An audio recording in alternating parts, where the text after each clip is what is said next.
Hai, apa khabar semua? Nama saya Putri. Hari ini kita ada satu topik hangat yang ingin diperbincangkan dengan Encik Alex, seorang peguam. Apa khabar semua? Nama saya Alex Gan. Saya seorang peguam yang telah beramal selama 8 tahun. Hari ini kita ada satu topik iaitu berkenaan tentang masalah-masalah yang timbul sejak PKP dan PKPB diumumkan. Kita telah mengumpulkan beberapa soalan yang telah diambil daripada media sosial. Untuk soalan pertama, sepanjang PKP dan PKPB, jikalau majikan membayar gaji lambat seminggu, adakah perkara ini salah dari segi undang-undang? Jika mengikuti undang-undang, ia memang salah dari segi Akta Labour Act ataupun mengikuti jika ada perjanjian ataupun surat pelantikan di antara majikan dengan pekerja. Jika ada perjanjian, maka tarikh tersebut kena mengikuti tepat dengan tarikh yang telah dinyatakan dalam perjanjian. Jika pihak majikan ingin mengeluarkan gaji ataupun memberi gaji secara lewat ataupun secara lebih awal, dia perlu memberitahu pekerja dengan cara mengeluarkan memo ataupun membagi surat tertulis. Soalan kedua, apakah langkah dan prosedur untuk memfailkan kes ini terhadap majikan?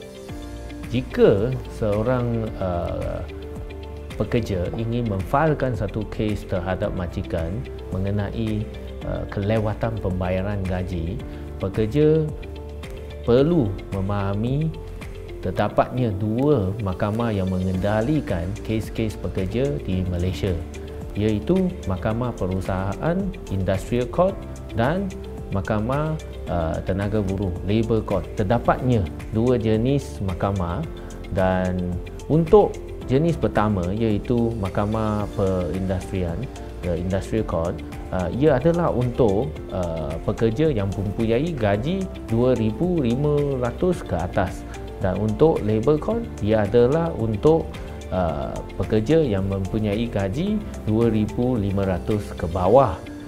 Kenapa ada perkara macam ni? Kerana kita terdapatnya dua akta yang melindungi pekerja. Untuk 2,500 ke bawah, akta yang digunakan adalah Labour Act. Jadi Labour Act adalah satu akta di mana kesemua condition terma-terma pekerja untuk bekerja adalah tertakluk di bawahnya. Jadi semualah kebaikan ataupun terma-terma adalah terpelihara. Manakala untuk Industrial Court, Industrial Relation Act adalah terpakai di mana kebanyakan masa surat pelantikan adalah dipentingkan, dan kebanyakan masa surat pelantikan diikuti secara ketat. Jadi inilah dua mahkamah yang berbeza.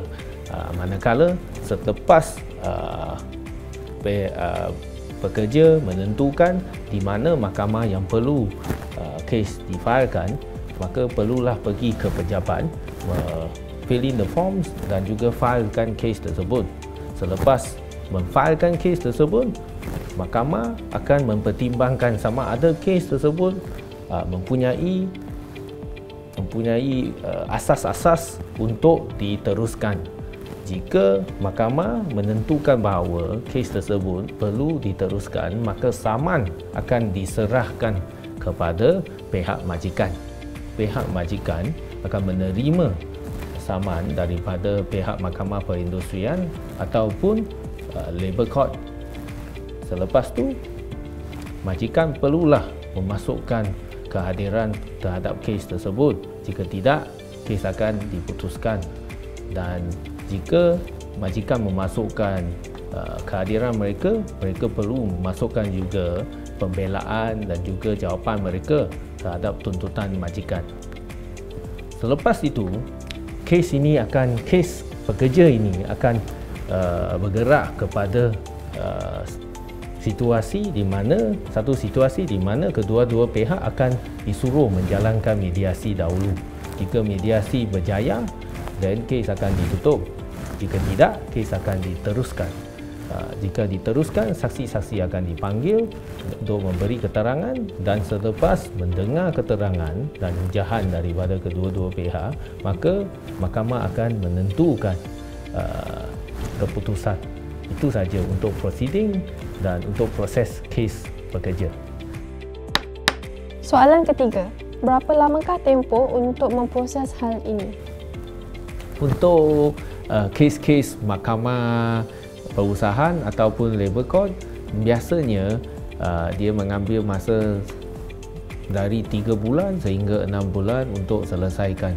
Manakala untuk mahkamah ataupun pejabat menentukan sama kes wajar ataupun perlu diserahkan kepada majikan, biasanya ia akan ambil 2 minggu atau 3 minggu sahaja. Itu saja.